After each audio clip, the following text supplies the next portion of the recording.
On today's episode of the Retro Gamers podcast, we chat about the new Superstation 1, pick our favorite retro romances for Valentine's Day, and a special interview with neuroscientist and game preservationist George Portugal.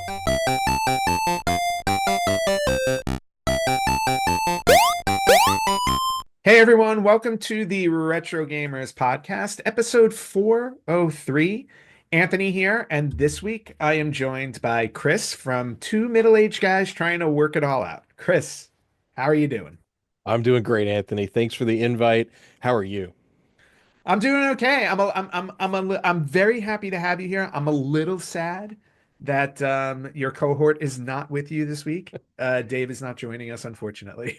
Yeah, you've just got one middle-aged guy to contend with, but we'll let you stand in for Dave this episode. I can stand. Look, I got a shirt that says middle-aged and gaming on it, so I'm all It's set. perfect. You're Yeah. more branded than I am, so that's fantastic. I know this is the new branding thing I'm doing now. So it's like I have a shop now on the Retro Gamers website, which I haven't plugged yet on my show. I don't know why, but now I am. So yeah, so you can go to the retrogamers.com and you can check out the shop and get some merchandise related to the podcast, which is hopefully cool. Maybe not. I don't know. It's cool. It's what all the kids are doing, so I think you got to pass. Is that what it is? Is Gen Z gonna now like fly like just storm over to my website and Oh yeah, buy absolutely. middle-aged shirts? Yeah, it's and they won't even do it ironically, so it'll be fantastic. Yeah. Oh God, I would love to see that. But Dave, we're sorry you're not here. Chris, it's been well, I mean, you were just on episode 400 very briefly, but it's been a Yep. little while since you've actually guest hosted. I think the last time you were on, we were talking about it wasn't Christmas stuff. It was childhood games. Yeah, like ones that meant a lot to us that we had really big connections with. Yeah, I think was the Yes. last topic. Yeah, so that was that was like 6 months ago at least. So I'm really happy. Oh no, wait a minute. I'm totally lying. We did a Halloween thing. Oh, that's right. We did. We Yeah, did. We did obscure, scary video games. Yeah. obscure scary video games and I scared Dave into not even like watching the one that I suggested. That and the movie I suggested, I Yeah. remember. Yeah.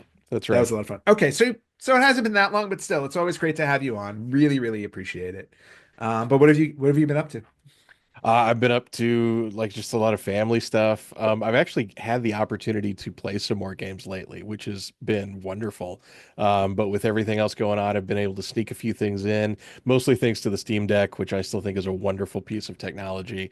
I It love it. has, yeah, it's allowed me to play a lot of stuff. It's kind of like when the Switch first came out, my gaming shot through the roof just because I could sit on the couch, I had it right there with me, or I could travel with it, and the Steam Deck kind of became my Switch 2 before they announced the Switch 2. So Nice. that means I'm about to get Switch 3. I don't the math is doesn't quite work out in my It does. head, but No, it doesn't work. yeah.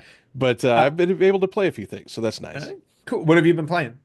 I have been playing Persona 3 Reload, Okay. which is one I'm a little late to the party on that, but I finally got around to starting it, and I'm a huge fan of all the Persona games, and I did not think I needed a remake of Persona 3 because I've played through it a number of times and was like, the game is fine the way it is. But I got Mhm. it on a Steam sale and I loaded it up and I was like, this is everything I want from a remake. They fixed the things that Nice. needed fixing and they left the things alone that needed to be left alone. So I'm having a blast with it. I'm 50 some odd hours into it, and who knows how long Wow. it'll take me to finish it. All right. Hey, look, there's nothing wrong with that. When you love a game, I'm like, you put in all the hours you want. You know, Yeah. that's what I did with Breath of the Wild and Tears of the Kingdom for sure. But Persona is a series I have actually never played. Really? I've Okay. ne Yeah, it's one of those things that it never hit my radar, I guess, when it first came out. So it just kind of went right Yeah. by me. But and same thing happened to me with Final Fantasy. Like the first real Final Fantasy game I sunk my teeth into was 7. Mm. I didn't touch any of the first 6. So Yeah, we it have something happens. in common there because Final Fantasy VII was also the first one that I really played, but that just opened the floodgates for RPGs for Mm. me, and that was my gateway drug to everything else, and I've been playing all Mhm. of them ever since. Yeah, and I'll agree with you on that one too. Like 7 really started my RPG love because before that. I think the only RPG I ever went through start to finish might have been Super Mario RPG, and that was only a couple of years before Final Fantasy VII came out. And then I started going backwards. I started like and probably the greatest RPG of all time, Chrono Trigger. Yes. It's hard to argue that one. It really Yeah. is. But but yeah, I agree with you. That one definitely opened the floodgates for me too. All right, cool. Oh, and to go back to the Steam Deck for a moment, which I'm sad to say that mine's been collecting dust for a while because I've been focusing on other games. Like I just started Final Fantasy VII Rebirth, Yep. so that's going to take up the next like 6 months of my time Yes, it probably. will. But but when they announced the Switch 2, a couple weeks ago, the sales on the Steam Deck completely plummeted because everybody was just like, "Oh, Switch 2's coming out. I don't care about the Steam Deck anymore," which made me feel really sad. It surprised me because I mean, in my mind, they are two very different markets. Oh, And absolutely. yeah, so I would never have guessed that the announcement of Switch 2 would affect the Steam Deck at all. Mm. Because my current deck and the original Switch have coexisted very well. I mean, the Yep. stuff that is on the Switch, I'm not necessarily wanting it on Steam Deck, or they don't even release it on Steam Deck. So I was shocked when I read that article that there was an Yeah. even any kind of a needle movement based on the Switch 2's announcement. Yeah, I agree 100% because everything we always know about Nintendo is more about first party games than any other company. So you buy a Nintendo console for the first party games. Third party, you usually go elsewhere. Although now the discussion has been going on that Xbox will be producing games for the Switch too. So that makes it even more appealing. Yeah, especially if Game Pass hits Switch 2. I mean, that would Oh be wow. really, really interesting, wouldn't it? Oh, it absolutely would.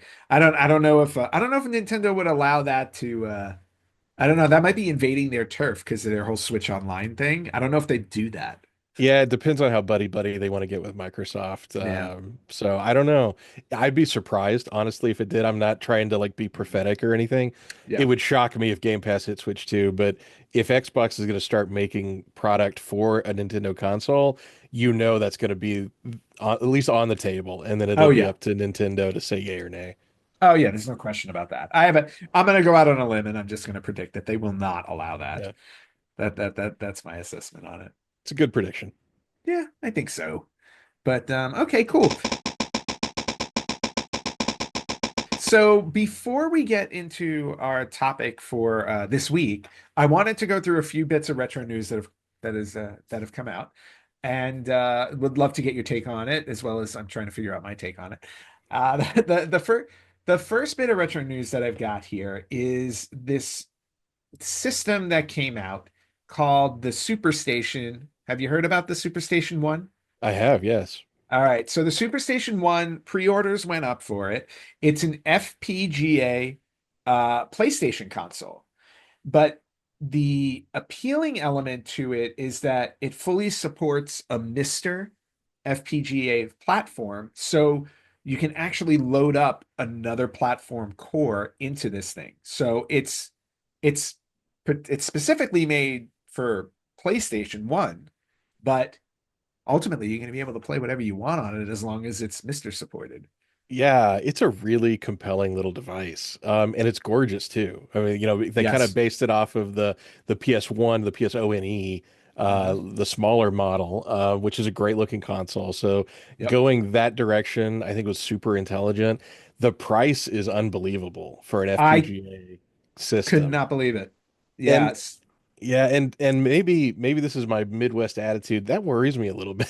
It's like you're putting all that into a package for a pre-order price is 150 and then at launch I think they said like 230 or something like that. 225. 225. 225. Yeah. Yep. You know, I almost pre-ordered it. I'll be honest with you. I did not because I'm not Larry, but I almost did. And I may end up with one, right? Like Yeah. if it hits and the reviews are solid. One of my problems, and I wonder if you kind of run into this situation as well. I've been collecting a long time, and it's to the Mhm. point where it's like I've got all that functionality, like Yeah. do I need another Mr. device? Do I need another PlayStation device? Yeah. But how good it looks, that price point. I know the guy who developed it has a good reputation, so that may be a real winner in the short term. I can't agree with you more on absolutely everything you said. The thing that trips me up about it, like right now, the as of today, the 150 price tag pre-order is sold out. You can't Oh, get is that it? one. Yeah. Yeah. And those are for units that are going to ship Q3. But they put up another pre-order for Q4 shipments at 180, which is Oh, still yeah. a great price. Yeah. Um, so the issue that I have, and I don't have an issue with this at all. It sounds absolutely amazing, but I own a Polymega, and I have a Polymega. I have all of the uh what's the term I'm trying to think of? My brain's not working, The but modules. yeah, I have all of the modules for my Polymega. So buying this to me seems kind of redundant. I know it's Yeah. FPGA. I know it's completely different with that, but if I buy it, it's like, what's the point of having my Polymega? And I have everything in my Polymega already. So I just feel like I wouldn't use it. Yeah, So I know. And yeah, I think that that's a but I'm great tempted. problem. I am tempted too, but I think that's a great problem to have. You've got so many options Yeah. to play. And when I started collecting, I had this conversation with another friend of mine just recently. If all of these options had been available when I started collecting, I probably would not have started collecting. Like the need for correct gameplay, you don't need an original system for that anymore. It's getting so accurate in emulation or in FPGA that it's really remarkable. And so the Yeah. main reason that got me to buying all this stuff and collecting all this stuff and figuring out how to make it work with modern technology was to get that authentic experience. And now we're starting to be able to see that outside of original hardware. Yeah. So yeah, and like you said, it's tough because it's like what you have to make the decisions on like what am I going to order or am I going to replace something I already have now because here's something else that's kind of better, Yeah, but I've already spent all this money on this other piece. But that's also the nature of technology anyway. That's why there's a new iPhone every year and a half. true, You true. know? So, but yeah, the Superstation one, I'm gonna keep it on my radar. I'm gonna keep it on my radar. And if my friend Jack was on the show, he would tell me to just do it because he's hardcore with Mr. and FPGA and everything like that.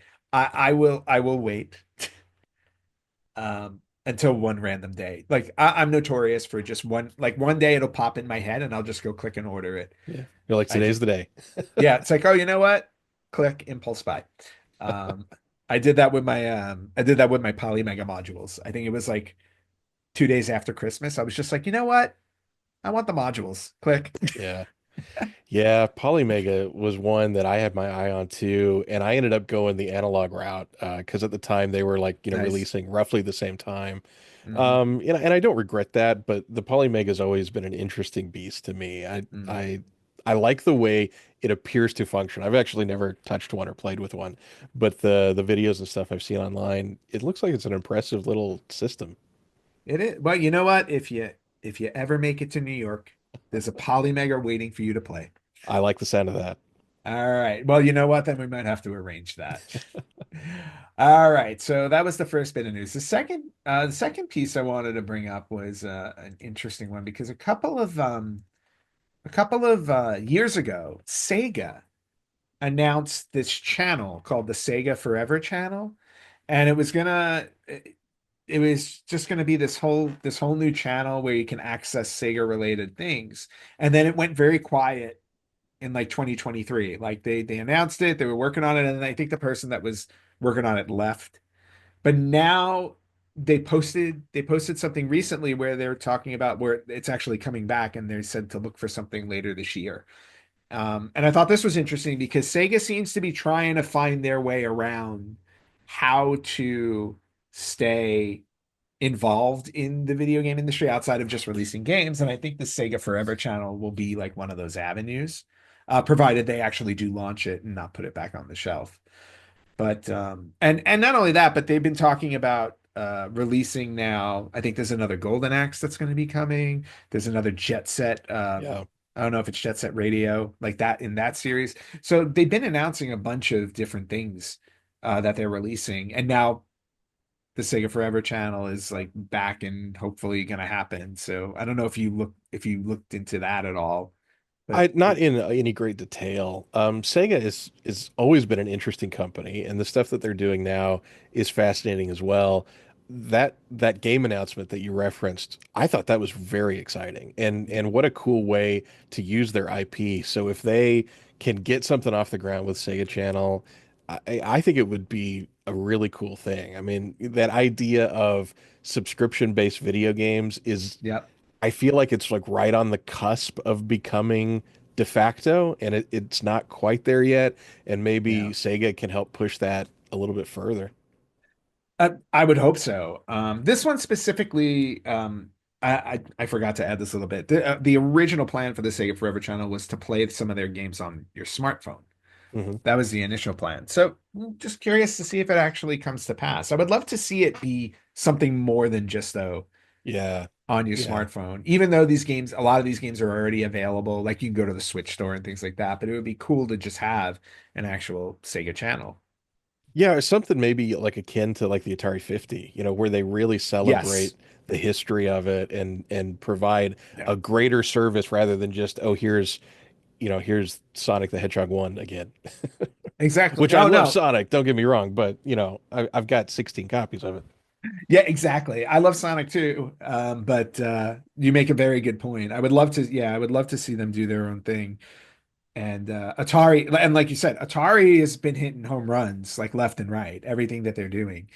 And I gave in and bought a VCS Yeah. like a sucker. But it was heavily on sale. And to be honest, I have Amsterdam Arcade on my TV now, and I'm very happy with that because it's a really fun site. So yeah, if Sega can figure out a way to make a channel and get it up and running, I would definitely check that out. So many good games. Okay.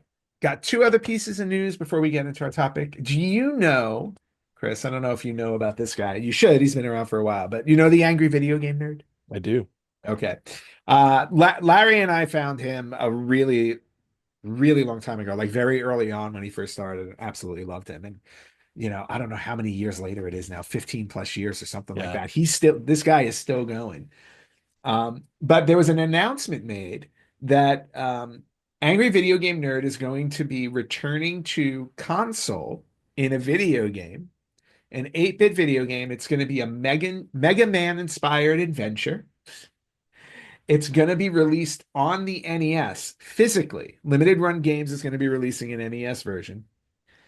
And it's going to be available on platforms like it's going to be available on Switch, PC, Xbox, PlayStation digitally. It's coming Q2, so it's coming in a couple of Yeah. months, which is really cool. And you're going to see him. You're going to see. Let's see if I get to read this right. You'll see the nerd battle through frantic platforming levels and defeat classic angry video game nerd enemies to save gaming from a corrupted monstrosity. Okay. It just sounds random and fun. And this is the third game, by the way. This is the third angry video game nerd game. He Wow, I had did a not know that. Yeah, he had a couple. He had a couple of previous ones from Freak Zone Games made them. One was called Angry Video Game Nerd Adventures. The other one was Angry Video Game Nerd 2 Ass Simulation. The first three letters capitalized, Of course, of course. of course. So it's just interesting. And oh, on the PC version, since we talked about it, you can pre-order this on your Steam Deck if you want. Well, I'm in. No. Yeah, I was just gonna say, just run out and get it. Yeah. Uh, But yeah, but any fans of Angry Video Game Nerd, this just looks hysterical. I like people kind of putting their money where their mouth is, so to speak. Yep. And the idea that he's releasing these games, which I thought this was the first one. I didn't know he'd had two more or Yeah. two previous rather. So good on him. I mean, that's fantastic. Someday I'd love to do something like that. And especially releasing on original hardware. I love all those projects, like the Mhm. new Dreamcast game hitting or new Mega Drive game Oh hitting yeah. or new NES. I'm all for that. I love it when people do that. I had a whole concept for a Retro Gamers podcast game. But and I bought the I forgot the name of the NES 8-bit creator. Mm, I think it may just be called NES Crate or something like that. I bought it on Kickstarter. I backed the Kickstarter and I got I got the program and never used it yeah. because It's time. it's tricky. And in time, and I don't have any programming experience, but Mhm. one time I got it in my head. I'm a massive fan of Maniac Mansion, and Ah, love it. the Scum engine, script Yes. utility for Maniac Mansion. I thought, that's old. They made Maniac Mansion with it. That's got to be simple, right? Like I should just be able to open up Scum and make a game, and that is not the case. No. Well, and that's why I bought the it was NES Maker. That's why I bought the Mm. NES Maker because the NES Maker was designed to make it simpler to create a Mhm. game. And I really wish I just opened it up Yeah, and started working in it because I still have it. I have the rights to use it. I just never tried. it's never too Um, late. and no, you're absolutely right. That'll be like like part of my midlife crisis. I'll just make a video game with myself in it. It'll be awesome. It's working for Angry Video Game Nerd. Clearly, he's on number three already. Yeah. I gotta catch up, man. All right, the last bit of news I want to share. This is a really awesome bit of news. So the Video Game History Foundation. I don't know if you've heard of them, but Yep. okay, but they just recently released their digital library. It launched on January 30th. And the whole point of the Video Game History Foundation, for those of you who don't know, their whole goal, it's a nonprofit. Their whole goal is to preserve video game history, and they're not just preserving the games themselves. They're they're preserving magazines, books, documentaries, everything that they possibly can. And like I said, it's a nonprofit, really cool. They just launched their digital library. They have um they have their own podcast. They have a shop where you can purchase monthly monthly retro magazines. So Yeah. for 20 bucks a month, they will send you one retro video game magazine. So it could be a Game Informer, a Nintendo Power, or something like that, which I thought when I saw it on the website, I was like, oh, that's a really smart idea. But yeah, but everything is about preserving. They have like a research library. They do public education. It's just all really really cool. And now there's a digital library, and I'm really interested in sinking my teeth into this thing because I know I can get lost for like weeks. Oh yeah. Yeah, I love the mission of the Video Game History Foundation. Mhm. It's something I really believe in, because I am one of these people, and I'm sure that you are, and everyone listening to this probably are, that really believes video game is an art form, and it deserves preservation. It deserves study.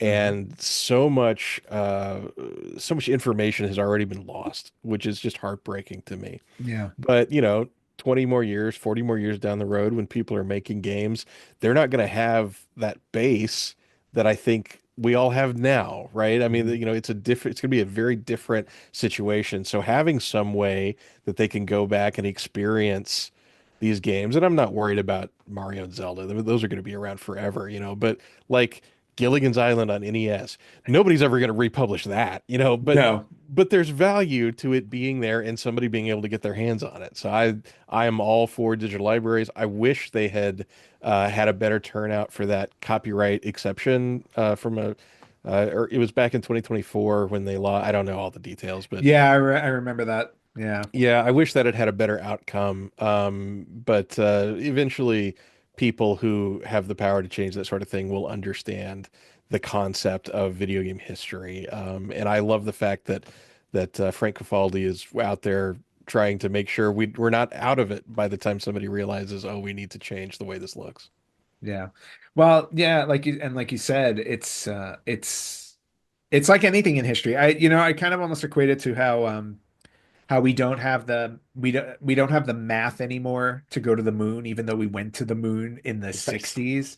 And they're like, oh yeah, we don't know how to get there anymore because we don't have the math. It's like, well, how did you lose the math? It's because the whole idea of preservation just was never a thing. I go, not I now I'm not equating a video game to going to the moon, but the idea of not preserving these things, I can never imagine not saving things just for the sake of history, you Yeah. know?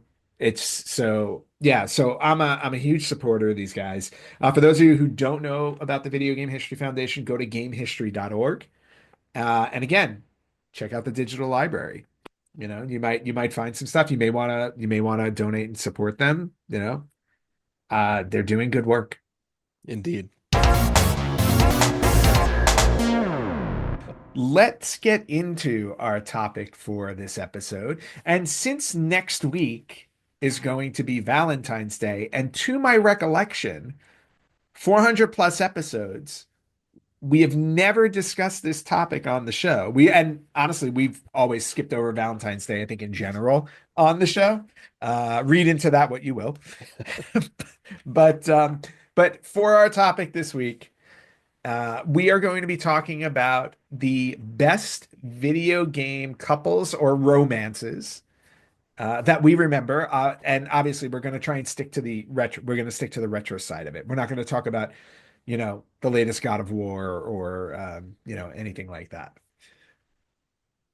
Yeah, I am prepared and I am excited, and I did think about the newest God of War, but I did not put it on my list. No, why not? Mainly because I didn't like it. Oh, I'm like the only Oh, person in the world that was like, this game's kind of boring. But anyway, that's a different wow. episode. That is a whole you know what game I found boring that everybody loved? Horizon Zero Dawn.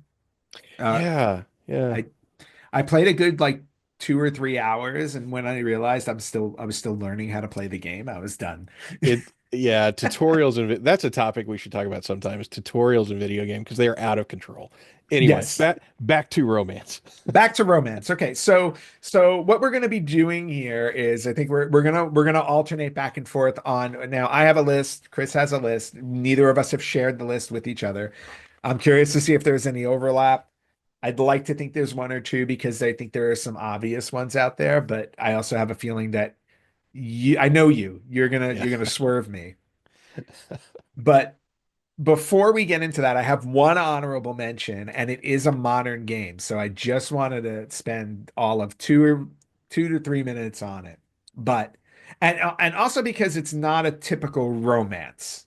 Okay. And that's why. And again, romance is it's a loaded word. It usually means, one specific type of relationship. But you can argue that a romance or a couple can be something different. And in this game, probably one of the most emotional games I ever played, which surprised the hell out of me. But the game I'm talking about is Stray, and Oh yeah. on the PlayStation 5. Did you play Stray? I did. Okay. And the relationship between Stray, well, first off, I had to play Stray, right? Stray is about a cat. And anybody who watches the show knows how big into cats I am. Link loves to jump up on my lap during the show.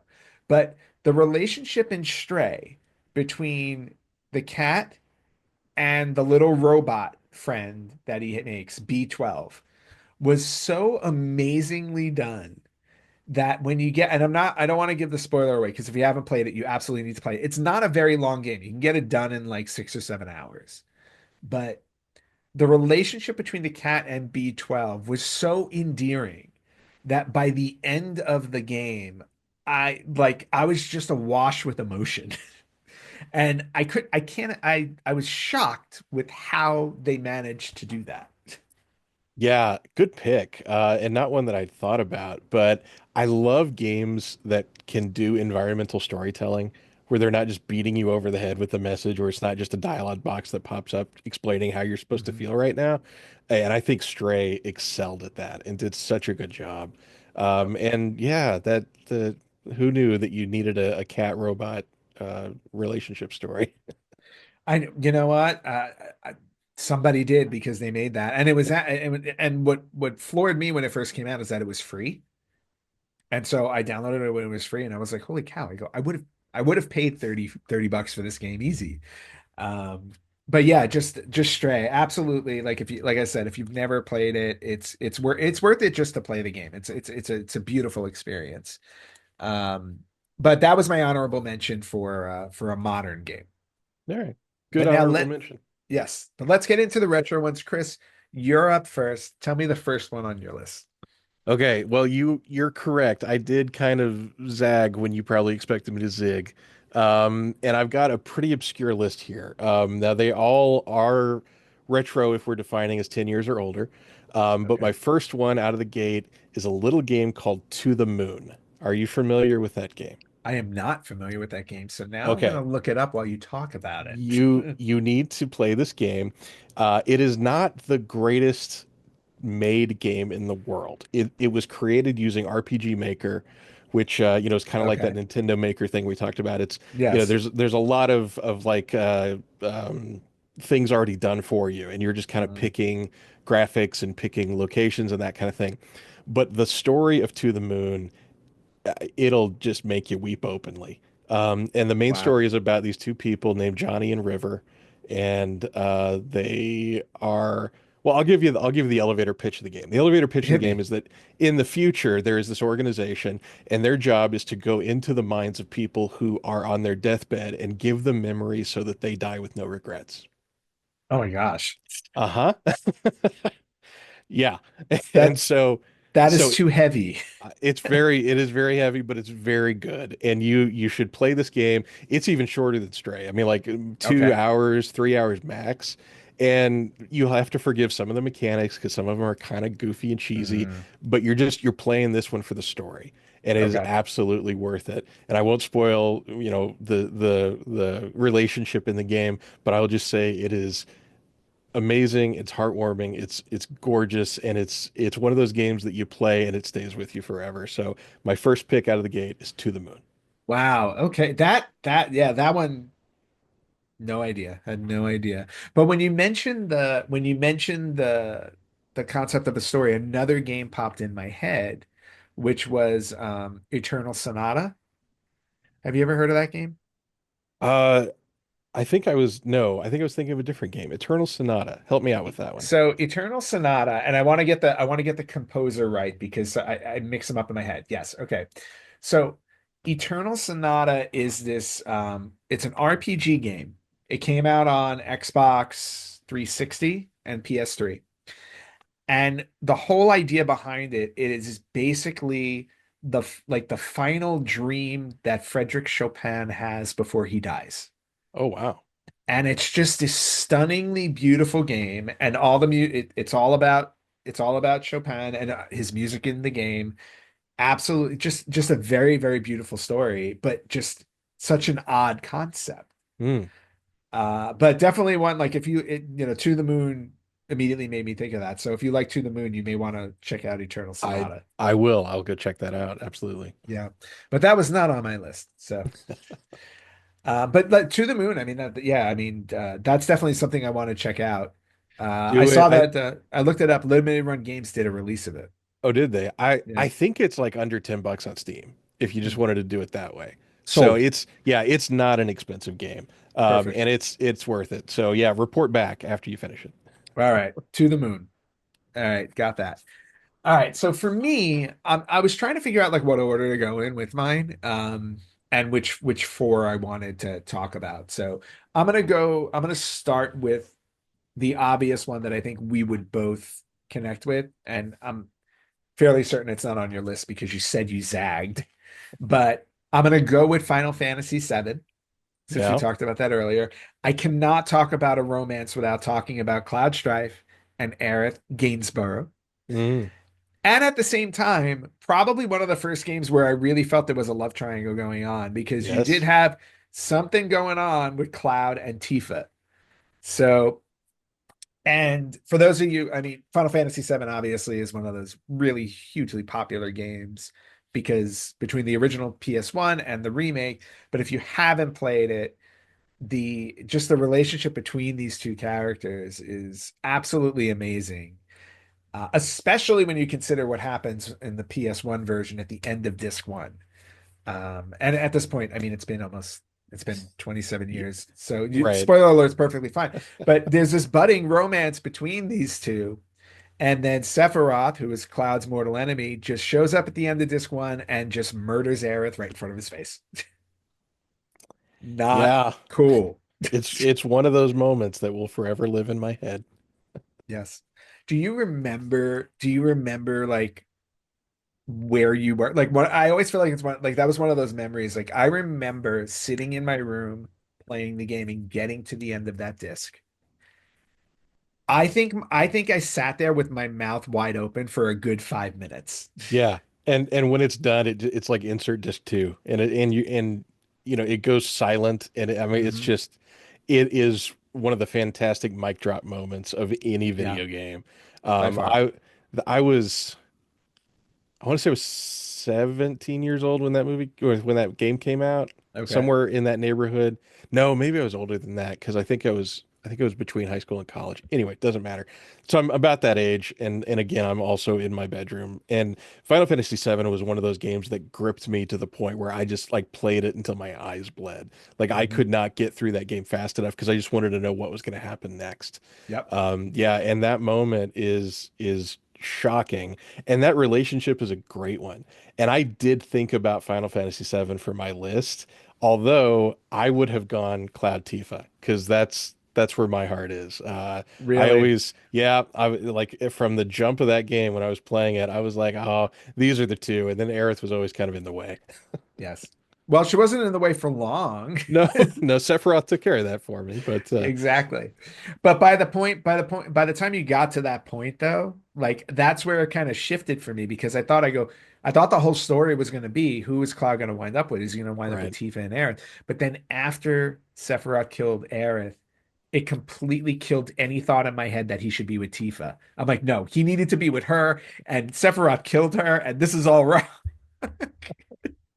Yeah. It's man, that's I know it takes a lot of heat because it's the popular one, Final Fantasy VII, but Yeah. I dearly love that game. And after I played it originally on the PlayStation 1 on the first disc as it came out, I did not revisit it for decades. Mhm. And I just thought this game is not going to be as good as I remember it. You know, I just want to have those memories.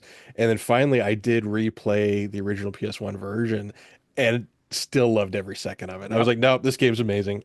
Yep. And I've been enjoying the remasters or remakes or whatever you want to call them. Mhm. Yeah, I've been really enjoying those a lot, even though the Ubisoft Towers and Rebirth drive me crazy. But that's a different conversation.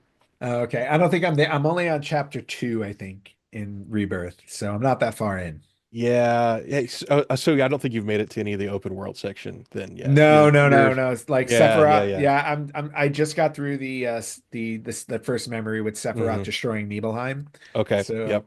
Yep. and now Yep. I'm like You're in close. town. Yeah. You're Okay, close, but good. fantastic game. Fantastic game. All right, cool. But yeah, so that was definitely the first one I had to talk about. All right, it was a great one. All right. My second one is a game that I have no doubt that you've played, but I don't know if it was on your list for consideration, and that is Shadow of the Colossus. No, it was not on my list. And Yeah. yes, I absolutely love that game. Yeah, so that relationship between Wander and Mono, that's one of the tragic love stories of all time. And especially everything that you see Wander go through in order to try to hold on to this person that he's lost. It's pretty remarkable.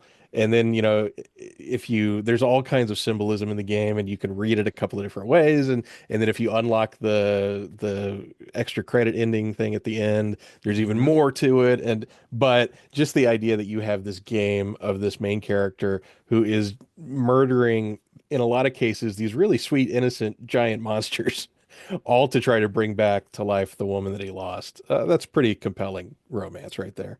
Oh, sure. Well, committing murder to bring back somebody, yeah, I'd say that's compelling. I'm gonna murder these things that are like these giant godlike Hmm. creatures Yeah, just so I can bring back the woman I love. Yeah, and you know what? That one did cross my mind for my list, but I opted not to touch that one. And but you're absolutely right. I mean, it's a beautiful story. It's a sad story, but it's an absolutely beautiful story. And that's also one of those games where I know I'm gonna go back to it one day yeah, and absolutely love it all the way through again because yeah. it's just amazing. Why there was never a sequel, I don't know. Oh, you know, that game developer is a unique guy. Mhm. You know, and he did The Last Guardian afterwards. which was fine. I mean, I enjoyed it, but it was certainly no Shadow of Colossus. Mhm. Um, so we'll see. We'll see if he ever goes back to reclaim that. Did you ever play the PS4 remaster of Shadow? Actually, I've only played the Oh, PS4 really? Okay, remaster. Yeah, I okay. never played the original one. Gotcha. I think it's probably the best way to play today. Hmm. You know, if you go back to the original one, do it as like a curiosity. Okay. Stick with the remake. It's good. I Yeah. worried about it when it was coming out because it did not have the original developer on board with it, and that always Okay. concerns me. But I think they did a really fantastic job with it. All right, cool. Well, that's good. I'm glad that you've played both and can compare the two. I think I want to go back to Shadow one day to do all the time. I remember I tried doing all the time trials Mhm. after I beat the game because like some of those things it took me like an hour to beat, hour and a Yeah, half. And then when I go back to the time trials, it's like, oh yeah, beat this one in 10 minutes. And I'm like, what? And then I realized I could because I knew what to do. yeah. But It's a very cool game. It's a very cool premise. And one thing I am grateful, even though everybody loves that game and lauds it as a brilliant expression, we never got like 16 million Shadow of Colossus clones. And I'm yeah. kind of grateful for that. Just let it be. Yeah, no, I'll give it that. You're absolutely right with that. I do like the fact that they did not do it. All right, cool. Shadow. All right. I'm liking your list. You have a good solid list, and I like that it's different than mine. My next one, and I wanted to put this on here just to go way back. I wanted to go as far back as I could go. And this was the first one that popped in my head for a video game romance or a video game couple. And I got to take you back all the way to 1981 because I had to put it on the list, even if it's not a good one to put on the list. But I got to go with Pac-Man and Ms. Pac-Man. Okay. Yeah. Okay. Now, if you remember in the cutscenes after a while, Pac-Man meets Miss Pac-Man. They bump into each other when the ghosts are chasing them, and then the next cutscene they're chasing each other. The whole love chase, and then all of a sudden they have a baby, and there's this whole thing going on. And I'm like, wow. I go for a game about a guy, a little pizza guy in a maze, basically pizza shaped guy in a maze. They actually gave him a little bit of a story, and I thought it was really cool. And here we are, 44 years later. Pac-Man is still relevant. Everybody knows what it is. It's one of the de facto games. And arguably, Miss Pac-Man is a more popular game than the original Pac-Man, which honestly, I think Miss Pac-Man is the better game of the two. Yeah. But just the fact that there's literally a story there, although she never changed her name to Mrs. Pac-Man. So That's true. I don't know if that means that, Junior, Pac-Man Junior is out of wedlock or whatever, but like they never got that detailed. Yeah. But Uh, I had to put that on there. that's a great one, and not one I considered. But you're right. What a fantastic romance that was presented in an unexpected way.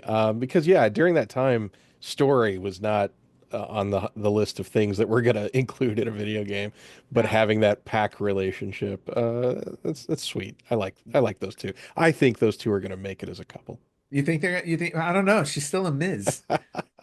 That's probably just a legal thing. Like, do you know how hard it is to change your name, in the world? No, So, you know what? That's absolutely fair. Well, who knows? We'll see if those two kids can tough it out for another 44 years. But yeah, Pac-Man and Miss Pac-Man. good one. All right. My next one, and this is really a curveball, but hear me out. I stand by this one. Oh boy. Portal, Portal, me and my weighted companion cube. That is a Dif romance that okay. needs to be included on this list. Have you played Portal?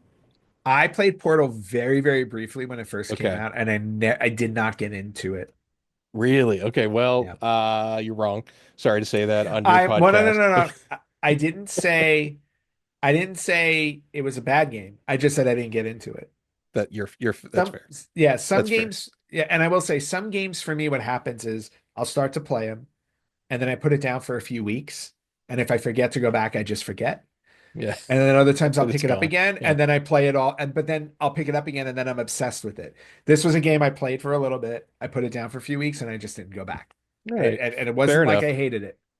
So But do you anyway, talk about do it. you mind if I spoil You a can. big piece of Portal for you? Okay, so Absolutely. at one point you're playing the game and the big supercomputer GLaDOS gives you a companion cube. And it is a cube and it's got a heart painted on the side. And you carry this cube with you for multiple levels and you're using it to hold down switches or you're using it to climb up and all this kind of stuff is happening with you and the cube in this game. And even though there are other cubes in the game, your companion cube is the only one that's got a heart on the side, and Okay. that matters, that means something. Okay.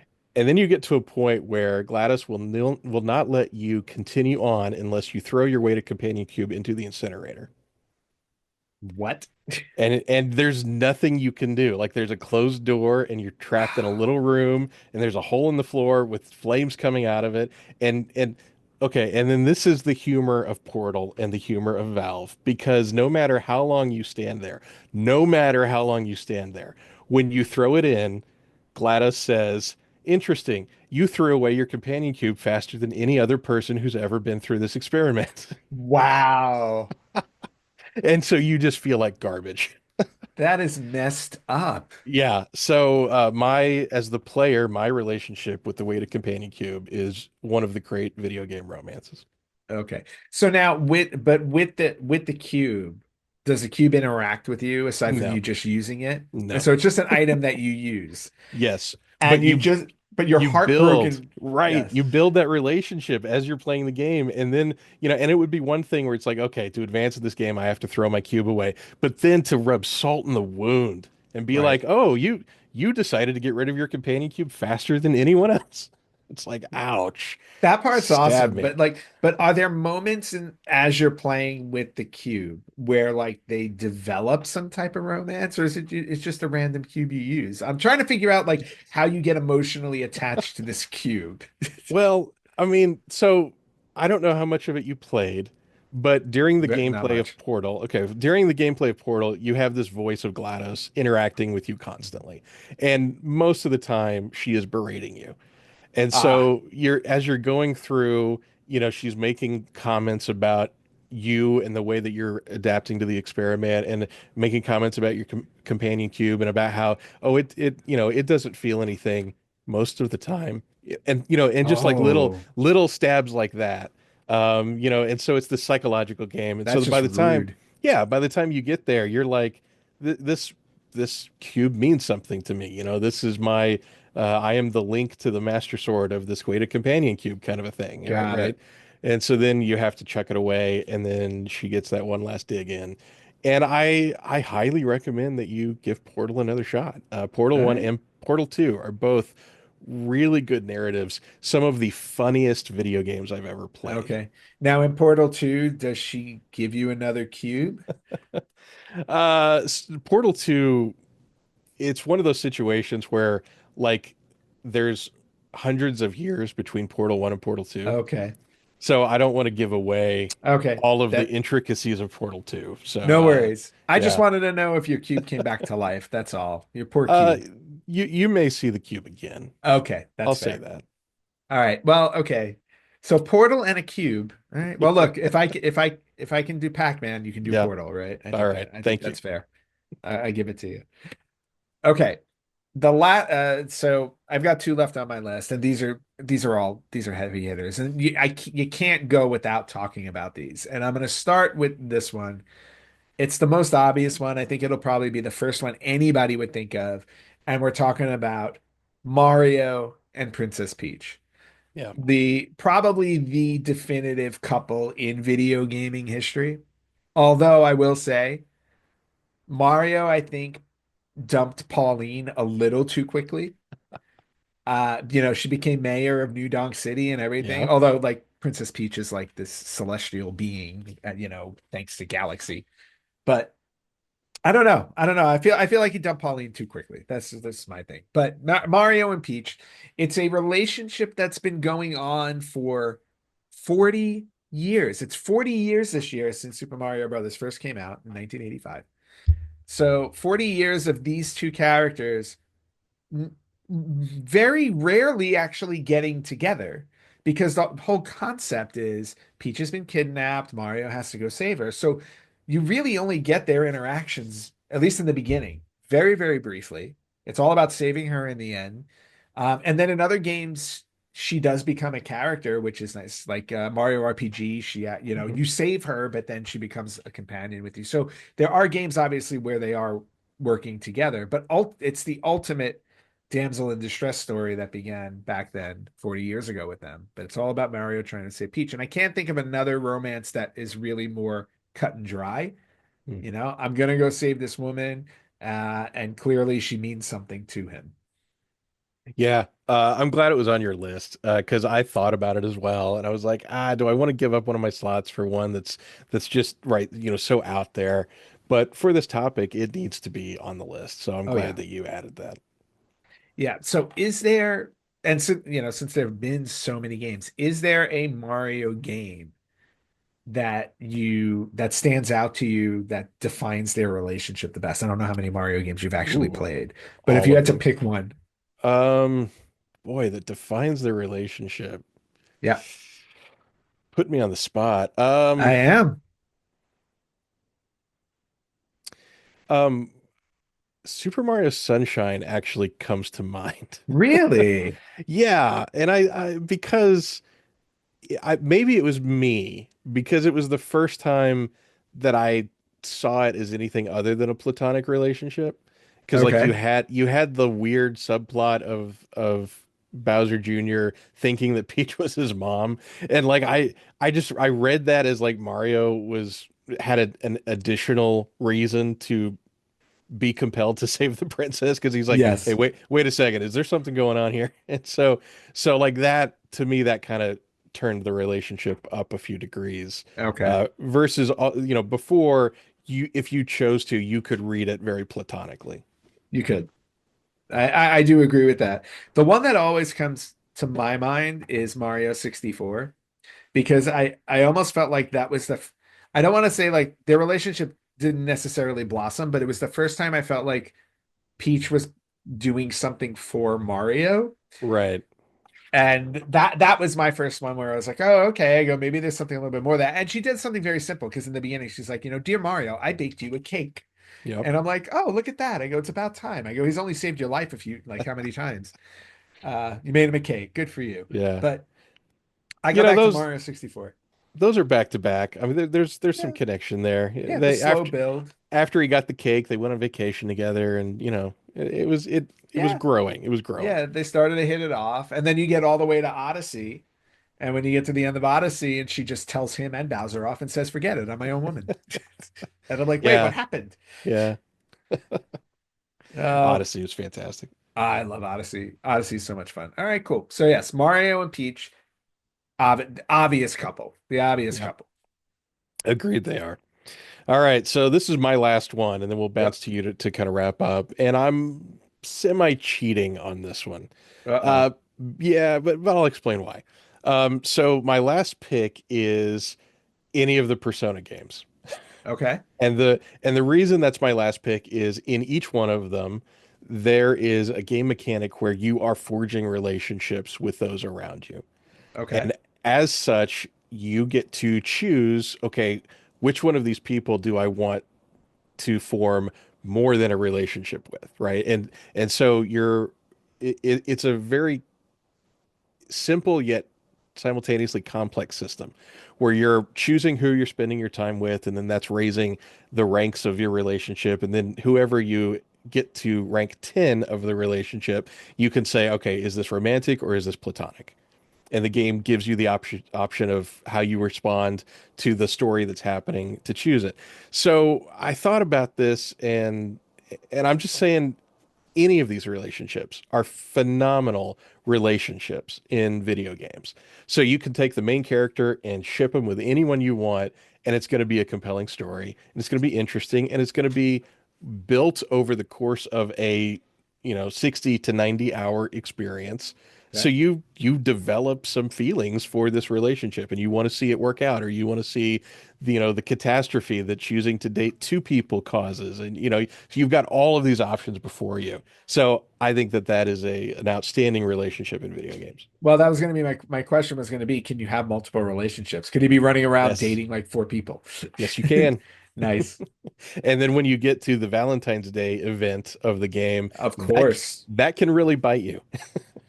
Why not? You just schedule everybody, you know? This one at Well, two, this one at three, this one at but four. but then when they find out, it goes south. So anyway, I'm sure it does. The only equivalent I can think of in my head to that is The Sims mm, for some yeah, reason. yeah. Not that that's on my list, but just I remember playing The Sims and you would have like you would have your date over and then like another date shows up and they start arguing and it's yeah, they used to do that in The Sims all the time. It was funny. Yep. But all right, Persona. I mean, I can't speak to it because like I said earlier in the show, I've never played it, but I love the idea that I love the idea of games where you do actually get the freedom to choose. Yep. You know, like you said, if Final Fantasy VII did that, you would have chosen Tifa, which would have been the wrong choice. Exactly right. Yeah. Yeah, totally right. All right, cool. All right, so the Persona series. Good. All right. On my last one is going to be probably the most obvious one for anybody who knows me in terms of the games that I obsess over. I can't not talk about The Legend of Zelda and the relationship between Link and Zelda. There is no question to me if like I will choose them over Mario and Peach any day of the week. Probably because Link has a sword and he can stab Mario to death fairly easily. But what I love about these two is that the relationship is built off of this epic adventure, this epic quest to say to Mario is saving Peach from Bowser. Link is not only saving Zelda, but he's saving the world at the same time from this giant evil that's coming together. And as time has gone on with every Zelda game that has come out, you see the relationship between the two of them change. Because in the beginning it just seemed like he was on a mission to save a princess. Now, as the stories have gotten more involved, depending on which game you follow, you realize that there's so much more there. And I think Ocarina of Time for me really started that. Like there was like seeing that there was an actual romance blossoming between the two of them. And then to connect it to Breath of the Wild, because Breath of the Wild is kind of sort of a sequel to Ocarina of Time. It takes place 100 years after Ocarina of Time, where Link has been put in this stasis. And then the cutscenes in Breath of the Wild, I think Breath of the Wild, one of the cutscenes almost felt like they were on a date Mhm. when they were walking across the land, and there was just something about all of it. There's something so special in the relationship of Link and Zelda that to me supersedes any other relationship I've seen in a video game. Now, am I biased? Yes, I love all their games. I was like, but to me there's just something more special about their relationship. Well, you did not disappoint me. I was hoping that you would put them on the list, and Of you course. did, and it's a fantastic pick. You know, I agree with you. I think Ocarina is where kind of that idea started, and when Nintendo was even like, "Oh, hey, this is a thing." But I love the way the relationship's handled in Breath of the Wild, and Yeah. it's so compelling. And maybe part of that is hands down my favorite interpretation of Zelda Okay. is Breath of the Wild. I just think that she is incredibly cool in that game, Hmm. and it frustrated me. I wanted you to play Zelda like in that one, Yes. and they didn't do it for me. But oh well. But I love that characterization of her in that game and the way that Link reacts to her and even at the end, when you finish the game and you're kind of walking off together by yourself and she gives you that little wink and a nod at the very end and then Mhm. credits. It's a wonderfully realized relationship in a very Nintendo way. I mean, right? Like you're never gonna get any kind of resolution to that, I don't think. No. But it's a wonderful relationship to watch in the course of the game. It really is. It's very, and like you said, it's very beautifully done, and and especially in Breath of the Wild when Zelda becomes, even though you don't play as her, she becomes way more active a participant in the story that you get incredibly invested in the two of them and what happens. And Tears of the Kingdom to me, yes, I agree. Like I thought Zelda was going to be a playable character. And they chose not to go that route, but I still think that the story they created in Tears of the Kingdom was so strong that it just worked for me as the continuation from what they did in Breath of the Wild. And then, like I said, going back to Ocarina of Time, where it really started, where this whole story arc started with them. To me, it the definitive relationship in a video game, Yeah, hands down. great choice. Great choice. All right, thanks. Well, and that concludes my list. That concludes yours. We got through our relationships, which I think is awesome. And for those of you guys out there who are listening or watching, if there's a relationship we didn't mention in a retro game, I mean, there are plenty of modern game relationships that I'm sure, would be great to cover. But if there are any relationships, feel free to sound off wherever you listen to us. And obviously, you guys can find us on facebook.com/Retro Gamers Podcast, on Instagram at Retro Gamers Podcast. You can watch us or listen to us on Spotify and YouTube at Retro Gamers Podcast, or you can email us at email@theretrogamers.com. Chris, this was a great topic. Thank you for spending the time with me to talk about it. My pleasure. Yeah. And when we come back, we will have an interview with neuroscientist and gamer George Portugal. The Retro Gamers Podcast is brought to you by Old School Gamer magazine. Sign up for as little as $20 per year for 6 issues that include feature articles, interviews with retro programmers, new and old product reviews, and more. If you look carefully, you'll even see an article or two penned by yours truly. You can head over to oldschoolgamermagazine.com/retrogamerspodcast and sign up so they know where you heard about it. Old School Gamer is dedicated to you, the old school retro gamers from the arcades to your home. All right, everybody, welcome back. And here with me this week, special guest, neuroscientist and gaming preservationist, George Portugal. George, thank you so much for joining the Retro Gamers Podcast this week. Yes. Thanks so much for having me. It's a pleasure to be here. Yeah, so just to pull back the curtain a little bit, George and I got connected through another person that I've had on the show before, John Story. He's been on a couple of times now, and we've actually become really good friends. And he kept telling me I had to meet you. He's like, you have to talk to George. You have to meet George. And the first opportunity we had to meet was at the Long Island Retro Gaming Expo back last August. He's like, you In have to August, meet, yeah. yeah, in August, and he's like, you have to meet George. I'm going to be there. I'm volunteering. I'll set you guys up. Never happened. And that's Never. mostly probably my fault because I'm running around like a crazy person. Yeah. Exactly. And you know what? It totally happened. It's like I had a booth I was holding down anyway, so I wasn't like walking the Mm, floor that often. So, it just right. happens. But anyway, I'm glad we have this opportunity to finally connect. I know we talked on the phone last week, but like now just to Yeah. have you on the show is great. And obviously, the connection goes back to the Long Island Retro Gaming Expo. So, George, why don't you just like give a quick bio or just a background on like how you got into gaming and all of this stuff. Yeah, sure thing.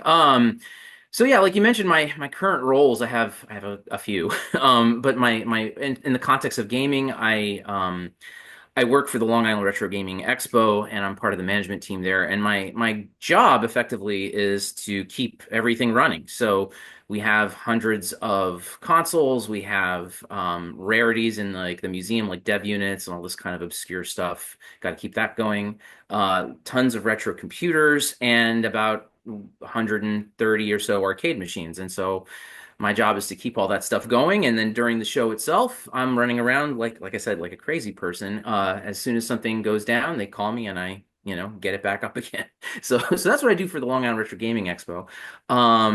I also have a business called oneuprestorations.com where people send me consoles and all sorts of other things to either repair or modify And kind of related to that, I post videos of my work every week on the Long Island Retro Gaming YouTube channel, which has now grown to about 29,000 subscribers. So Oh so wow. that's Okay. yeah. So that's kind of the gaming side of things. As far as like my start in gaming, God, I would say my gateway drug to video games was the was the NES. So I started Like playing many that. of us. Yes, yeah, Many of exactly. us our I age. Yeah, I remember it in, 86, 87, and then finally getting my parents to get me one around 87. But I mean, I think some people, they gravitate to one sort of gaming modality or another. Like you find people who are hardcore, like John is a hardcore computer Yep. gamer. I mean, he likes the other stuff, but that's his forte. Hmm. Um, for me, it's really the holy trinity, and that would be arcades, retro computers, and consoles. I feel like I love them all equally, and I put a lot of effort into all three, and that was definitely how it was for me growing up. Yeah, so as you kind of mentioned at the start of the conversation, professionally, I am a neuroscientist. So I do work on, or I did work when I was in academia as in the neurobiology of learning and memory and drug addiction. So I would look at how like environments get associated with drug use and how like when you're trying to quit, like say if you're trying to quit smoking, like and you have this kind of ritual where like Been you there, know done that. okay, so you know. Yes, I know it Yeah, very well. yeah. People who use all sorts of drugs have a ritual to it or a rhythm to it. Like you have a cigarette after a meal, for example. Mhm. So when you try to quit, you've associated those environments and those situations with, your smoking. And so you are now in withdrawal. And when you get into that situation, the cravings really kick in. And that's something that honestly you can have for the rest of your life. It's a really tough thing. And so I was looking at the neurobiology of that, like what brain areas are involved, how to disrupt that, how to make it easier for people to quit. And so that's kind of like the work I did professionally before I went into biotech. So now I'm working at like a biotech company. But when I was doing research, like hardcore research, that's what I used to do. Wow. Um, yeah, That sounds really intense. it is. It is. It's a lot of fun. It takes you learn that whole scientific methodology, and it's kind of like it's not just like a job. It's kind of like a way of thinking, a way of being that you learn, and you can apply it to pretty much everything else. And I very much did in the context of video games too. So like you kind of think to yourself like, what the hell does neuroscience have anything to do with video games? I mean, like directly and more than you might think. And so like, how does my professional my career intersect with video games is that, as part of my job as a scientist, a lot of times you have to come up and build your own stuff in order to answer a question. It's like you have a specific idea, and it's not like I can go to a company and say, "Hey, I need this." I mean, sometimes you can, but a lot of times you have to kind of jerry rig something yourself, or it's like the cost of buying that thing you want is like $250,000, and so your boss talks to you and just kind of laughs, and he's like, "Well, if you can make one." Or something similar enough, go for it. But otherwise, we're not going to do it. And so you have to be creative and come up with stuff. And so as a part of that, like I learned how to solder. I learned how to do some basics with electronics. And so like I would Mhm. build, like for example, like I had to teach graduate students about basic neuroscience, and I thought it'd be better rather than just talking about it to do like a wet lab where I could take like a crayfish and take these large electrodes and put them on the spinal cord, and you can actually see spikes, action potentials when they fire. So the amplifiers to, you know, show that are tens of thousands of dollars, but I was able to build something rudimentary, for like a couple $100. And so that's kind of like, and I was just like soldering together, some parts, and there's like an open source project, just built it and it worked. Mhm. And it was great for the students because they could actually see like real neuroscience in action. So that's just an example of how I learned how to solder and put stuff together. So that was work, but I didn't think about how to apply that towards video games. And then Mhm. I don't know, I think it was like around it was well over 10 years ago at this point, but I was visiting my parents at the time. I think I was living in Philadelphia, and I was visiting my parents and just cleaning out old stuff. And I found my childhood Game Boy, and it was broken. And I was like, well, this stinks. Like, I don't, I don't want to toss it. I had so many fond memories of Mhm. using that thing. Let me see if I can fix it because I had the equipment back in Philly, so I took it home with me and I worked on it and I got it working. I was like, well, that was fun. Like, what else can I do? And I was like restless about it. I didn't want to like just do that and be done. And so it started this thing for me where I would just, I don't know, buy broken stuff on eBay, fix Hmm. it. If I wanted it, I'd keep it. If not, I'd just get rid of it. It was more about I didn't even care about the money, honestly. It was just about getting things to fix. Yeah.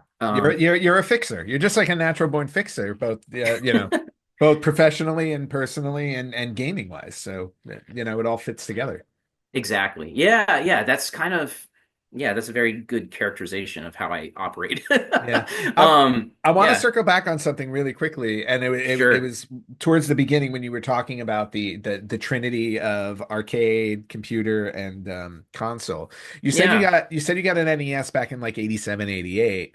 When did you get like your first PC? Like when was it an IBM? Was it Commodore? Like were you a Yeah, kid? that's a great question. So I had exposure to computers very young because my mom worked in a school. And so as Okay. a result, like, when most kids would just get on the bus and go home, I would stay there with mom and chill out with her till she finished whatever she had to do at school and go home. And of course, there were Commodore 64s and Apple IIs. And so I was Nice. perfectly fine. I was just like, yeah, just leave me here. Let me play Oregon Trail. Let me play Karateka. Let me play all these old games Oh on. wow. Yeah, they had a bunch of stuff on there. I And was I so was gonna say, were you stuck just with like Reader Rabbit or whatever other educational software they had? But clearly I not. miraculously no, there was good stuff too. I don't know how that happened because like I mean Yeah, I was strange really karateka in the 80s yeah in like a school. in a school. Yeah, like that shouldn't be in a school or at least doesn't seem to have much educational purpose. But it was there and there were fun games and I enjoyed it. So we didn't have enough money for computers at home until about 93 or so. And I remember we got a Mhm. Mac Performa 575 and it was so nice to be able to do that like on the weekends and not just after school Yeah. with my mom. So yeah, so that was kind of it. Like I started really early. I got very proficient early and it was just from those moments.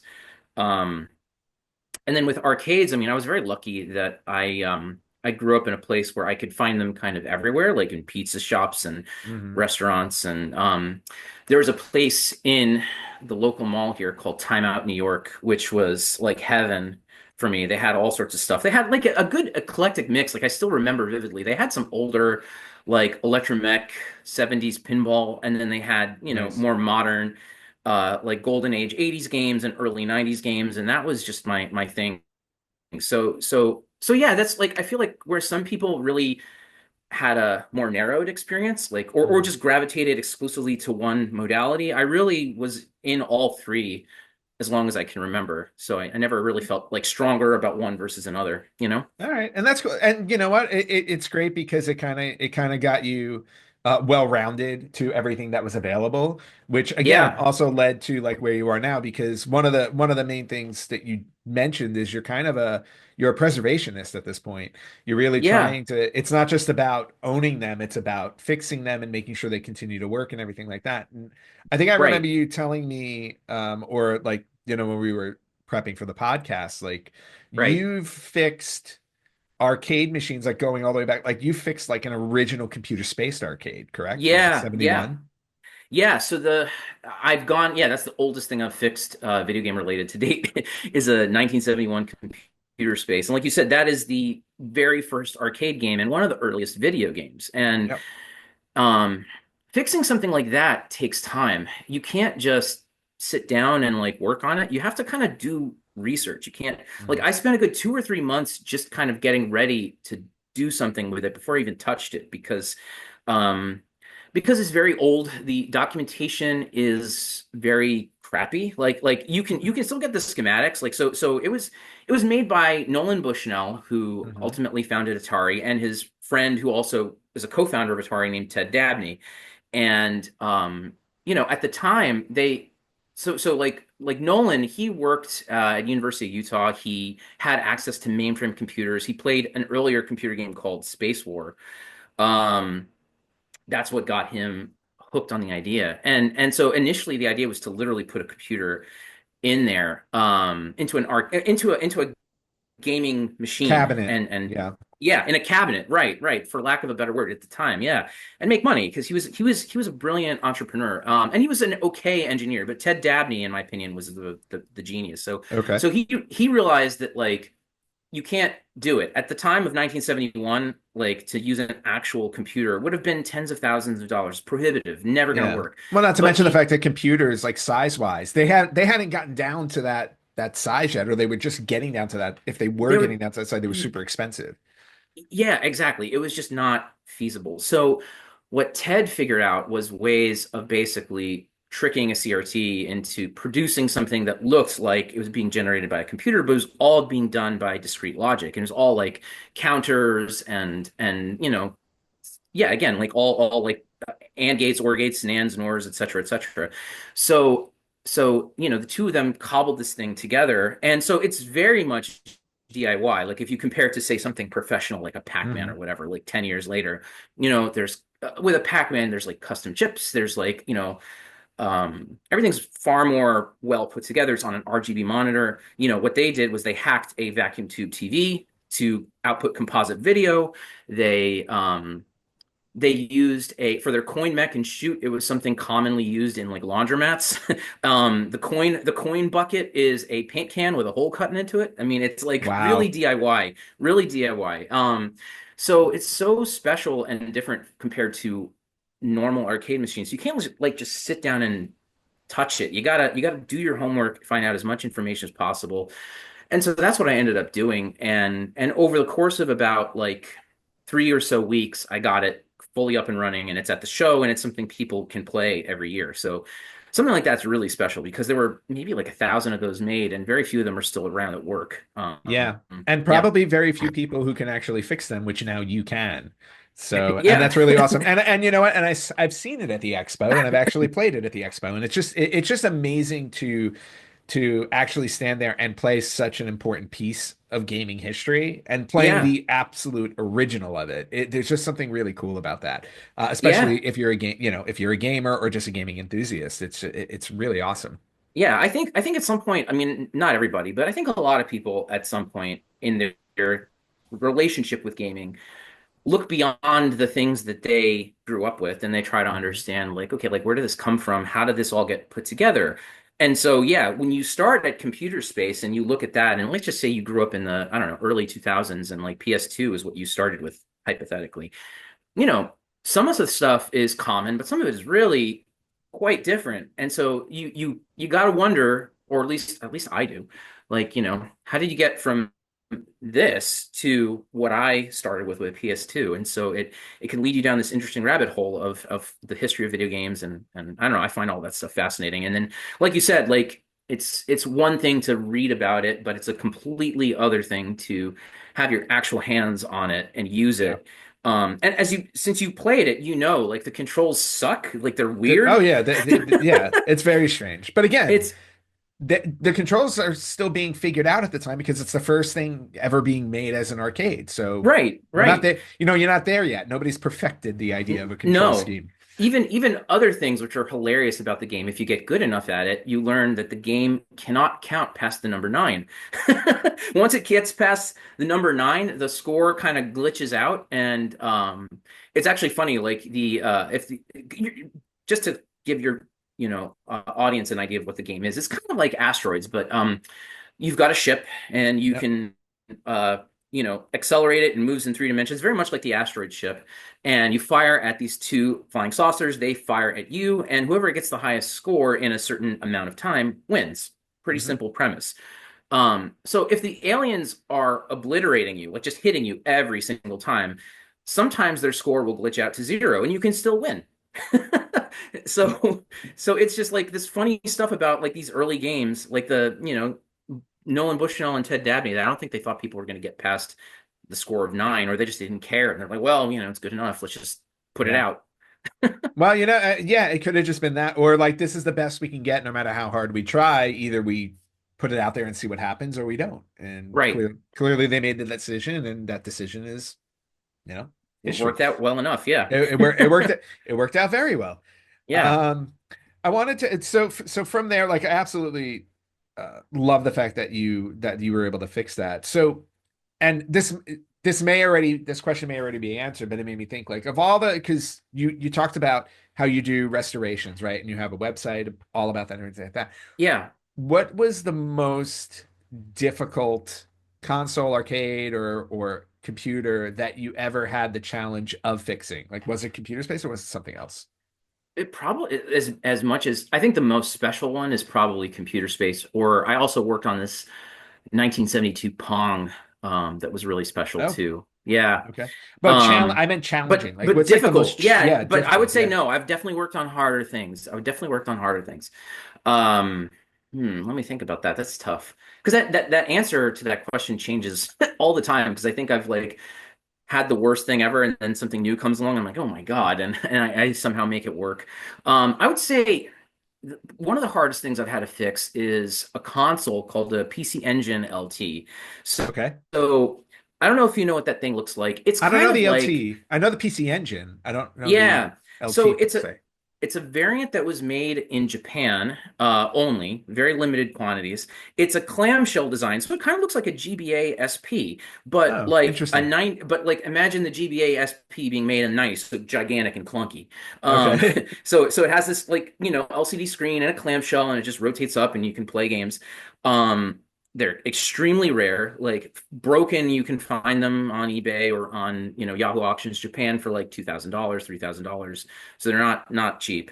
Um, and just like so many other things that NEC made, they have really bad capacitors. So when these components fail, they leak and they leak this corrosive crap all over the board. And if it's there long enough, it cuts traces and damages the board. Um, Mm, so I had one, and it was actually a friend who had given it to me, and so there was pretty extensive damage, and so I replaced the capacitors. It still had at first no power at all, and then eventually I could get the PC Engine side of it to work, but the display wasn't working because it's like two separate sets of circuits, and there's no documentation, there's no schematics, so you are kind of like good luck, figure it out on your own. And it was like a good 5 months of just working on it, oh getting wow. annoyed, putting it away, back and forth, and finally I found all of the damaged parts, got it going, and it works perfectly now. But man, that Yeah. was awful. Well, I was going to say probably like the biggest challenge with repairing some of these things, depending on how rare they are, it's finding the parts for it because Yes. obviously nobody's making these things anymore. So you're fishing them out of, the ether wherever you're going to get them. Absolutely. Yeah, this is especially true for arcade games and for things like CRTs or also, consoles and computers too. But especially I would say, yeah, arcades is really bad because like in the arcade, it was absolutely like just let's just say Capcom. In Capcom's interest to make it as hard as possible for cloners to clone their stuff and sell it as like a clone Street Fighter 2, for example. Mhm. So they used all sorts of encryption schemes and custom chips, and those chips are unobtainium. So, like for example, I've repaired a Simpsons arcade not too long ago, and the part that had failed is a custom unobtainium part. So the only way to fix that is to find another board that's in even worse shape and scrap it for parts and take all the good stuff off. And Wow. that's how I got that one working. But yeah, when you get down to it for certain things, you're stuck. It's really Yeah. tough. Yeah, I can imagine. And you made me think of some other question, but I think oh no, it was I guess with doing all of this stuff, you mentioned earlier with the Long Island Retro Gaming Expo, like you started doing videos on their page, on Yeah. their YouTube page, and it just like kind of boomed, and now you've got like 29,000 subscribers. But what led you to start posting videos of like, modding and fixing Yeah. consoles and game and other gaming accoutrements, so to speak. Yeah. So I started initially, I mean, I was just doing this like I kind of was talking about a while ago. Like I was just doing this in a vacuum for fun, not caring about anything as far as a public facing thing. I was just doing it Yeah. for the hell of it. And then at some point I joined the Long Island Retro Facebook group, which at one point was affiliated with the show, and now it's just its own independent thing. And so Hmm. I joined that, and just to meet other people in the area who were interested in video games. And I started like being like, let me just show people what I do. And it had this big, crazy response because there wasn't anyone local who, or at least that was publicly showing that they could do that. And so it got a lot of attention. A lot of people liked it, had a lot of fun with it. And as a result, it started turning into something that was like a business where people were sending me stuff to repair and mod, and I was charging them. Sometimes I wasn't. Like if it was their friends, like I said, the money was kind of irrelevant. It was the experience. I just wanted to have fun, Mhm. honestly.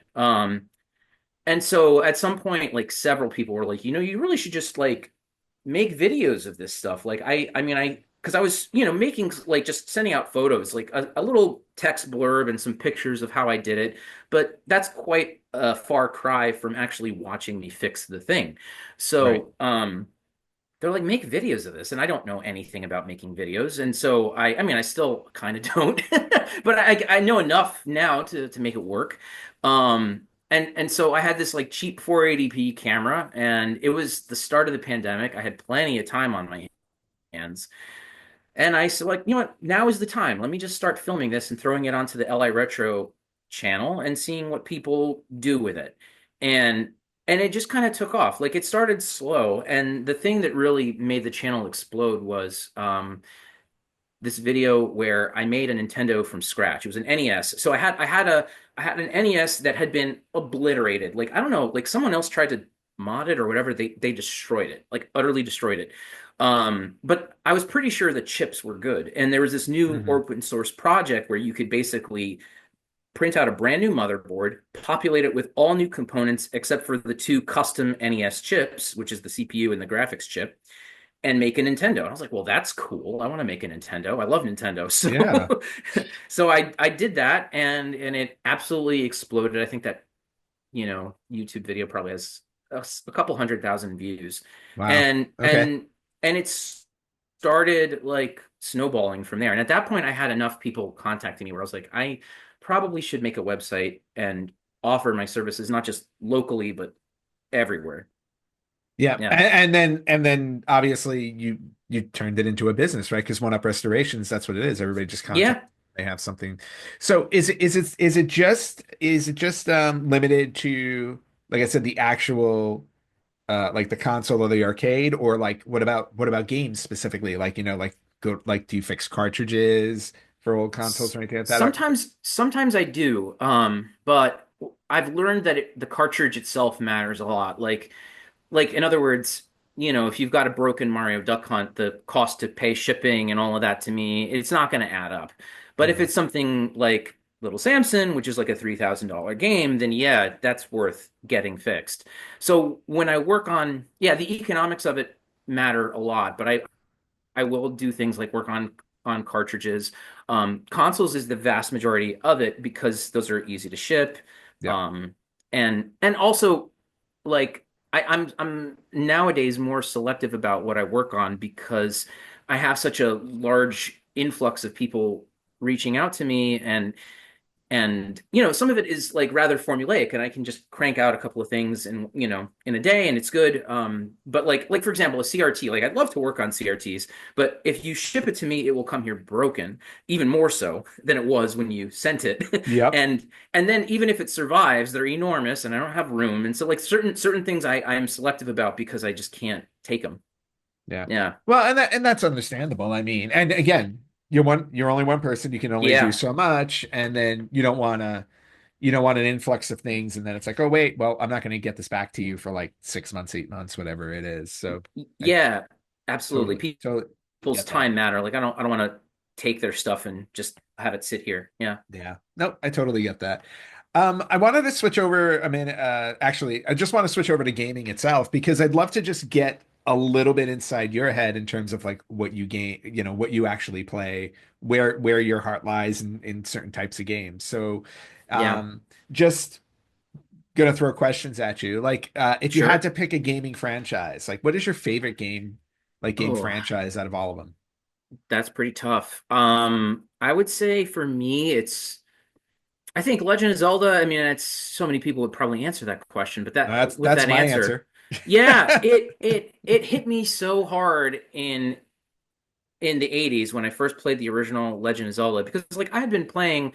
simpler games, like the Pac-Man centipedes, like I The mean, high they're score games as high opposed to score an games. actual adventure. Yes. Yeah, and that was the first real adventure, and it just blew my mind. And I've played every single one. I've completed every single one, even with the modern ones. Even though Nice. it's really hard for me to have time to do it, I still make time to do it. Um, yeah, I would say that affected me more than any other franchise, I would say. Yeah. Okay. Is there a console that you gravitate towards more than any other one? Without a question, it's the NES to this day. Like, Mhm. if the question of like throw me on an island in the middle of the Pacific and I'm stuck there forever, just give me an NES, I'll be fine, and a flash cart. Nice. And he has, well, you need, yes, you need the flash card, right? Because you want the whole library with you if you're Yeah, stranded, right? You don't want just yeah. one game. Yeah, there's something about that. Like it was the gateway drug that got me into it. And I mean, I love lots of other stuff, but I have more variants of the NES than anything else. Like I have not only consoles but like arcade versions of the NES as Mhm. well. Yeah, that's just the thing I love the most. All right, cool. Is there a console you kind of wish had stuck around longer than it did? Like maybe one that had an unnecessary short shelf life? Yeah, for me, that's actually an easy question to answer, and I would say definitely I feel that way about Dreamcast. To some extent I feel about like everybody does because I feel as yeah, like you're literally answering the questions the same way I would. Because Dreamcast is always at the top of my list of like I wish this hung around. I felt like it was more yeah. innovative than PS2 and Xbox. Exactly. Like I camped out on 99.99. I got mine back then. I played the hell out of it. I was in college at the time and it was just so much fun. And then like hearing about it getting canceled and shut down. I mean, I also had the other I didn't have a fanboyism about any of the manufacturers. So I would buy Mhm. Nintendo, I'd buy Sega, I'd buy other stuff too. Um, but yeah, it felt very premature. I also felt like Saturn too was did a disservice because like if you look Mhm. at the Japan library, there's so many good games that didn't make it here. I know. Oh yeah, I know. Trust me. I have a handful of them from my trips to Japan. Shining Force 3 was one of the Ooh. ones that I really wish we got the whole thing. You know, Yeah, because there were three releases of that on the Saturn. There were three right. different. Yeah. So, and I think we only got the first disc. That's it. I think that's it. Yeah, they Yeah, never I think released the other two. I think now there's translations of it, but Oh, wait, yeah, I'm sure, but yeah, now there are always like you can go online, you can find translations and whatnot. But I agree with you on, I definitely agree with you on the Dreamcast. It was such a shame that that was the last console they yeah. had because it was, quite honestly, it was their best, in my opinion. It was. I felt like they really hit it perfectly for the first time since the Genesis. It was like just I mean, awesome. Yeah. Yeah, no, I definitely agree with you there. Um, so before we wrap up, I think Yeah, this has been awesome. I wanted to do a quick little game with you. sure. Just a quick little one. Again, All right. I'm trying all these different things out with different people, and I'm just curious to see how this will go. Okay. And I'm just calling this game remake, re-release, or recycle. So Okay. I'm gonna give you. I figure this is a good one for you. I'm gonna name three games. One of them you can remake, one of them you can re-release as is, or hmm one of them you can recycle. Just toss it Okay. away. All All right, right. let's see. So here are the three games. Okay. E.T. for the Atari 2600, Hmm. Okay. Ho Hotel Mario on the Philips CDI, Okay. and and Superman 64 on the Nintendo 64. Oh my God. Okay, those are some good ones. I feel like all right. I would say Hotel Mario is fine to re-release because it's so funny and with those damn FMVs. And the Yes. game itself is actually all right. It's not that broken.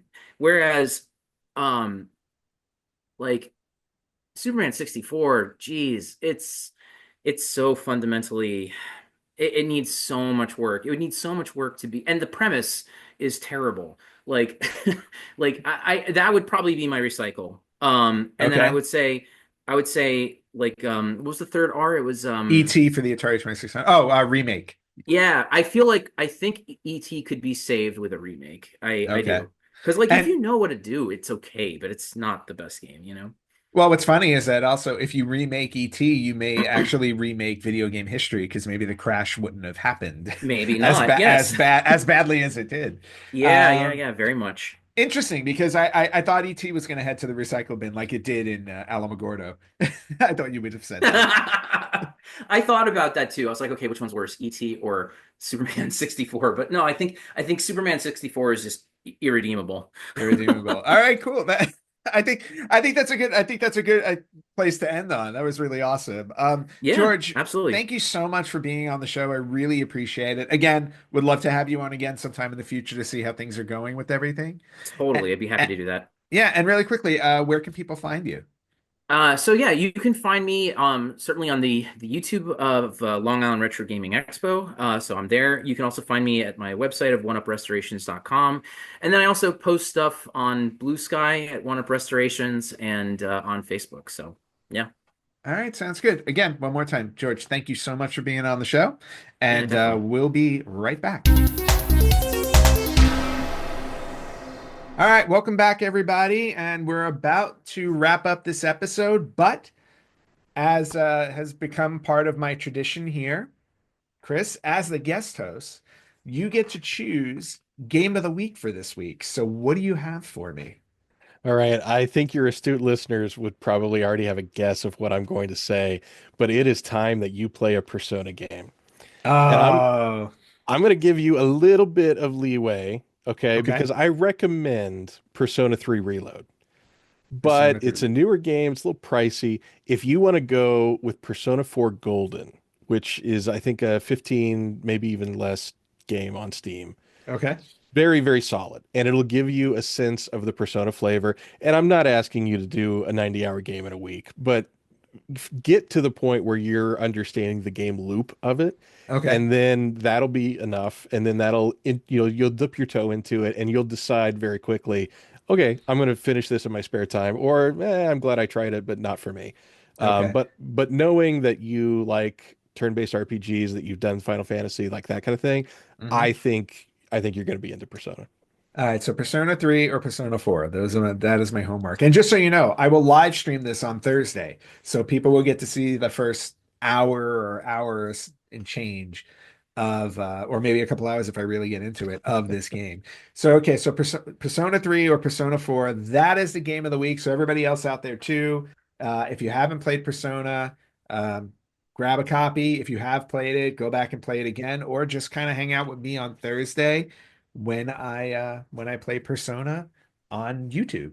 So Chris, thank you for the recommendation. I honestly thought you were gonna give me Portal. I'll be Oh, well, yeah. I could have, again, I zagged when you thought I was going to zig. You did you That's my always you theme. yeah, that no, that is your theme. Whenever you're on the show, you always zag. You never give me what I expect. So and I absolutely love that because I love it when you keep me guessing. So, but all right, guys, we're gonna wrap up this episode. But before we do that, Chris, thank you so much for being on the show. And of course, you have your own podcast, Two Middle-Aged Guys Trying to Work It All Out. Please, please, please tell everybody where to find you.